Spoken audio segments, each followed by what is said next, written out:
मित्रों नमस्कार। सुधीर पांडे पूर्वांचल के यूट्यूब चैनल पर आपका स्वागत है, अभिवादन अभिनंदन है। आज बात करूंगा लालू यादव। मैंने लिखा है कि लालू यादव दुनिया की नज़र में नेता होगा, मेरे नज़र में चोर था, चोर है और चोर ही रहेगा। इसके पीछे का कारण है मैं ऐसा क्यों लिखा।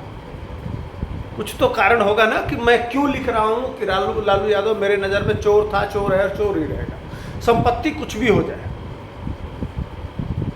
कुछ भी हो जाए, कितने भी बड़े बड़े पद मिल जाए, लेकिन चोर चोर ही होता है। यह मैं नहीं कह रहा हूँ, यह हमारा संविधान कह रहा है, हमारा कानून कह रहा है। लालू यादव और नरेंद्र मोदी की उम्र में बहुत ज़्यादा का अंतर नहीं है। ठीक है कि यह हॉस्पिटल हो गया, किडनी फेल हो गया, क्या क्या हो गया, जो सिंगापुर जाके दवा करा के आए, दोनों के उम्र में बहुत वो मिस इमरजेंसी में यह भी गए थे। मोदी अपना रूप बदल के किसी तरह से जान बचा लिए। मैं लेकिन बात कर रहा हूँ राजनीति का। जो व्यक्ति अपने जैसे मान लीजिए आज के बच्चे, जो नए बच्चे हैं, वो नहीं देखे हैं लालू का दौर, तो उनको मेरी बात बुरी लग सकती है। कुछ लालू यादव के चमचे हैं जो आके गाली, जब भी बात की जाती है उनके जाति पे, जब उनकी बजाई जाती है, सत्य कहा जाता है, तो उनके पेट में बड़ी मरोड़ उठता है। आके वो गाली देते हैं, वो आके वो मैंने वीडियो पे अपना वो घिसनी काटते हैं, हमारा टट्टी करने के बाद जो नहीं पोंछ लिया जाता है, तो वो करने चले आएंगे। आओ करो, कोई दिक्कत नहीं है, हमको उससे फर्क नहीं पड़ता है। तुम्हारी आदत है, वो चाट भी लेना, कोई दिक्कत नहीं है, चाटो, हमें फ़र्क नहीं पड़ता है। लेकिन जो सत्य है वो हम कहते रहेंगे, हमेशा कहे हैं और हमेशा कहते रहेंगे। मैं क्यों इस बात को कह रहा हूँ, इसलिए कह रहा हूँ कि हमने उस दौर को देखा है। आज जो लोग पलायन कर रहे हैं, आज जो बिहार की दुर्दशा का मुख्य कारण है, उसकी नींव रखने वाला जो भी आज देख रहे हैं, जो भी प्रॉब्लम देख रहे हैं, जो भी समस्या देख रहे हैं, जो भी दिक्कतें देख रहे हैं, उसके जड़ के पीछे यही शैतानी दिमाग है। इसको शैतान क्या मैंने जो भी कहा जाए ना, उससे घटिया इंसान में मानता। यह हंसाता नहीं है, यह दुनिया के देखने में हंसाता होगा, लेकिन पूरी बिहार जनता को यह रुलाया। आज जो नींव रखा, यह बिहार इतना बैकवर्ड नहीं था। आज जो नीतीश कुमार जी यह कहते हैं कि लैंड लॉक स्टेट है, हमारे पास समुंदर नहीं है, हमारे पास पोर्ट नहीं है, इसलिए हम अब बिहार का डेवलपमेंट नहीं कर सकते। लेकिन राजस्थान लैंड लॉक, उसके पास कोई पोर्ट नहीं है, समुंदर के किनारे नहीं है, लेकिन राजस्थान जैसे स्टेट में 40,000 फैक्ट्रियां हैं, 40,000। ऑटोमोबाइल का हब है हरियाणा, ऑटोमोबाइल सेक्टर का हब है हरियाणा। हरियाणा किस समुद्र के किनारे है? पंजाब में कपड़ा उद्योग, ऊनी उद्योग और ट्रैक्टर, इस तरह से करके 35 से 40,000 फैक्ट्रियां सिर्फ पंजाब में हैं। यह लैंडलॉक स्टेट नहीं है, लैंडलॉक स्टेट है, लेकिन यहाँ कैसे डेवलपमेंट हो गया?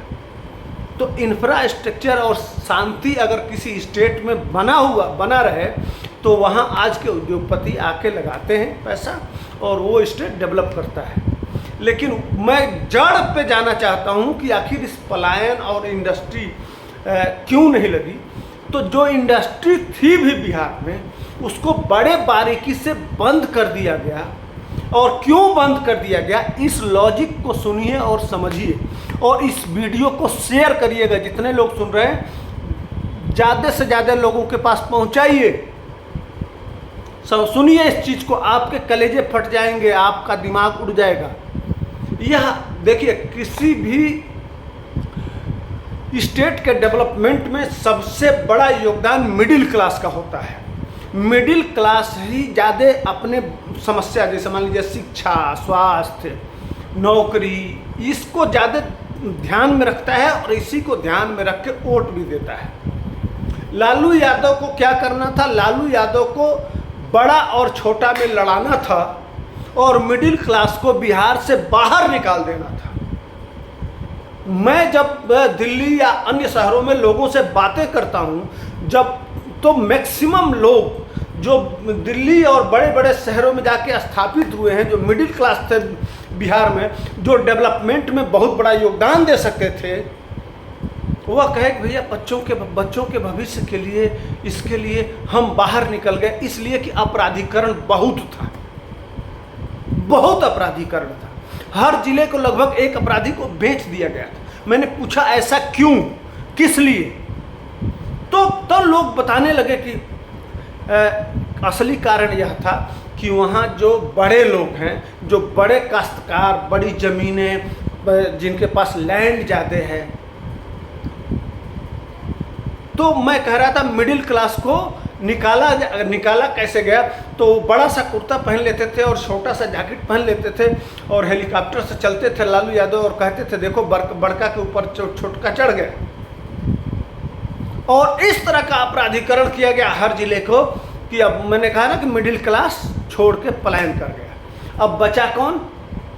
वह अपने बच्चों का भविष्य, अपना भविष्य, अपना डेवलपमेंट देख के, भैया अब मान लो कि एक लड़का कमा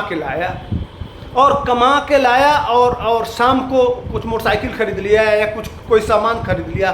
शाम को जो गुंडे थे वो शाम को लेवी के लिए कि इतना पहुंचा देना मेरे घर, अगर मान लीजिए 50,000 की मोटरसाइकिल आपने खरीदा तो 30,000 रुपया पहुँचा देना। अब वो लड़का मेहनत करके अपना विकास चाह रहा है और शाम को आ गया कि 30,000 रुपया पहुँचा दो, तो वह रुकेगा कि भैया मेहनत करके हम डेवलप क्या करेंगे, हम जितना कमाएंगे वह तो लेवी में दे देंगे। इसलिए हमारा भलाई इसी में है कि हम बिहार छोड़ दें। और इस तरह करके पूरा बिहार में मिडिल क्लास बाहर निकल गया। अब बचा कौन?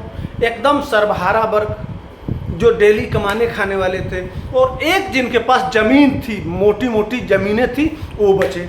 अब दोनों लोगों के बीच में लड़ाना था, वही छोटका के ऊपर बड़का चढ़ गया।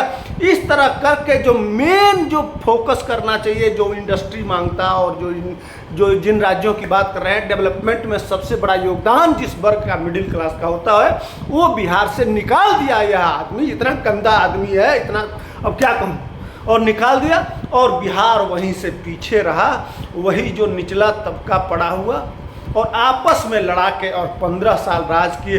उसके बाद से नीतीश बाबू आए, कुछ प्रयास जरूर किए, लेकिन इंडस्ट्री और जो मिडिल क्लास को बहुत मजबूती से इस्टेब्लिश करना चाहिए। हालांकि इस बीच में जो इस समय दिखाई दे रहा है, मिडिल क्लास डेवलप हो गया है, फिर वही समीकरण धीरे धीरे लालू यादव बिहार में ला रहे हैं। जो आज अपराधीकरण देख रहे हैं, जो आज का माहौल देख रहे हैं, जो आज का वातावरण देख रहे हैं, वह उसी तरफ ले जा रहे हैं। इसीलिए मैं इस आदमी को, जो संविधानिक आधार पे चोर है, तमाम नेता अभी आए थे जो पैर छू रहे थे, मीडिया में बहुत महिमा मंडन किया जा रहा था, लालू को बहुत बड़ा शो किया जा रहा था, इसी बात को लेकर गुस्से में मैं इस वीडियो को बनाया हूं। हम जानते हैं कि लालू के चमचे बिलचे और उनकी जाति वाले आएंगे, तरह तरह की बातें सुनाएंगे, लेकिन मुझे घंटा फर्क नहीं पड़ता है। तुम कह देना तुम्हारी सत्ता होगी, सत्ता से डरने वाले हम नहीं हैं। हम इसी तरह से तुमको बजाते रहेंगे, बजाते थे, बजाते हैं, बजाते रहेंगे। जो सत्य है वो कहने से न पीछे हटे थे, न हटे हैं और न हटेंगे। इसलिए कि मनीष कश्यप के जेल जाने का भी कारण यही है। वीडियो लंबा हो रहा है, इसलिए मैं क्षमा चाहता हूँ।